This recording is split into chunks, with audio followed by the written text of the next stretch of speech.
Hi guys, today I want to talk about resilience and what resilience really looks like.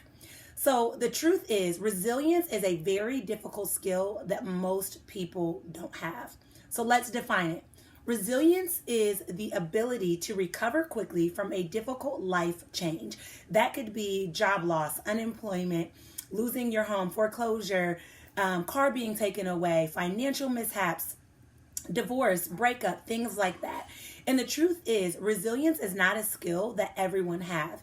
In fact, most people don't have it. And the people that do, each time they go through life change, they reduce their likelihood to build resilience more and more unless they're intentional about trying to build the resilience. So I want to talk about the three biggest traits of people that are resilient because I believe that life is going to give us change, right? The only constant in the world is change.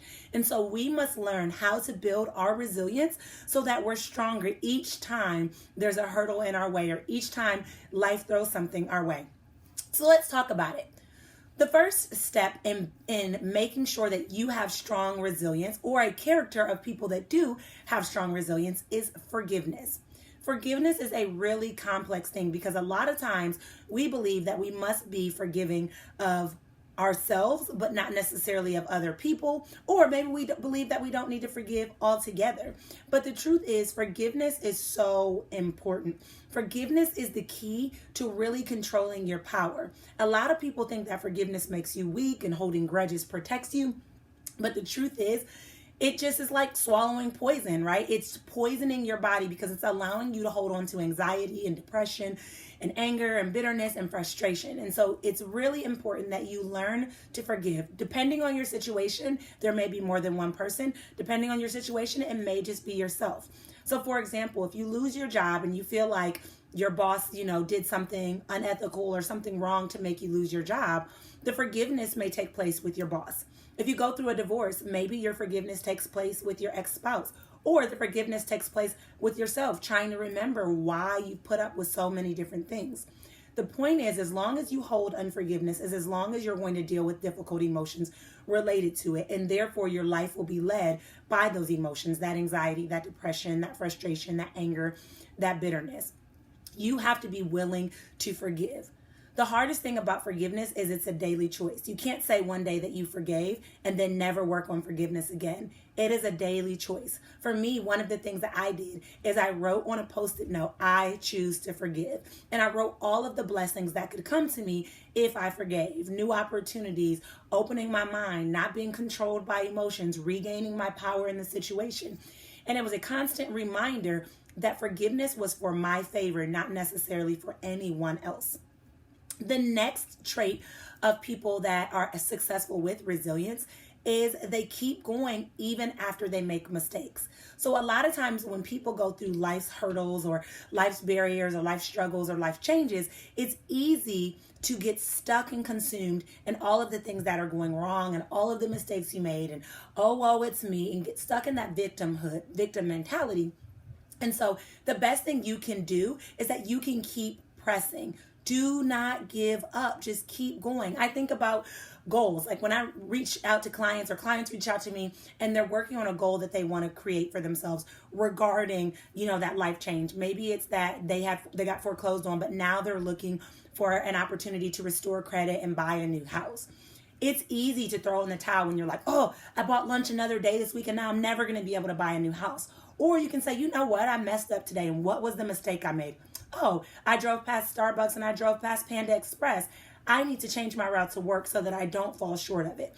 Instead of beating yourself up, accepting that you're human, acknowledging that you make a mistake, but keep pressing towards the mark. Keep going.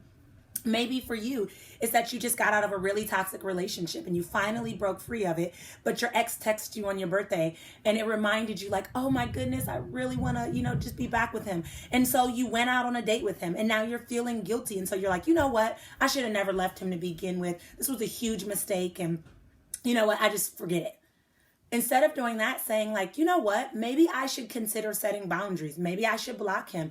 Maybe I should tell him that we shouldn't be speaking like that. Maybe I should acknowledge that I don't need to go on a date with him while I'm hurting. Whatever that is, learn from that mistake, but keep pressing forward so that you're continuing to build that resolve and that resilience that you need to succeed.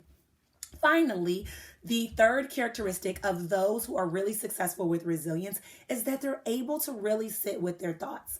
I can't tell you how many problems our culture in general has because nobody is willing to sit with their thoughts. They want to stay busy so they don't have to think about it. They want to put their energy into something else. They want to sleep over it so they don't have to think about it. They want to watch TV and they get consumed in all of these things because it's difficult to sit with your thoughts and have to truly reflect on what's happening and why. My challenge to you is to sit with those thoughts. Allow yourself to reflect and meditate on what changes you desire, where you need forgiveness, where you've made mistakes, what you can do going forward, how you can keep pressing forward even though it's difficult. Allow yourself to really sit with those thoughts. And here's the truth. If you don't sit with your difficult emotions and your difficult thoughts, they'll come to the forefront whether you like it or not. What I see a lot of times is I talk to clients who are years down the road after a traumatic life event has happened, some sort of trauma, a heartbreak, a divorce, anything like that. And they're years away from that, but they've covered it up with other people, or they've covered up with things, or they've covered up with goals like, getting degrees or things like that. And they forgot to sit with those thoughts. And so now those thoughts are starting to seep through them and they're dealing with difficult emotions such as anxiety or depression. And it's making it difficult for them to function in their life or find success that they desire in their life because they never really dealt with it. The best thing to do is to deal with it head on and as soon as possible, because otherwise it'll come chasing you down later. And then it's even more difficult because you have covered it up for so long that you can't even begin or understand where to process. So the truth of the matter is resilience is a skill that we can all have, but it's something that we must foster. It's something that we must practice. It's something that we must build upon. And so the best way to continue to strengthen your resolve and your resilience is to be forgiving, to keep going even when it's difficult, even when it feels impossible, and to be willing to sit with those difficult thoughts and reflect. Ask yourself today, where can you begin? Until next time, I'll chat with you guys later. Bye.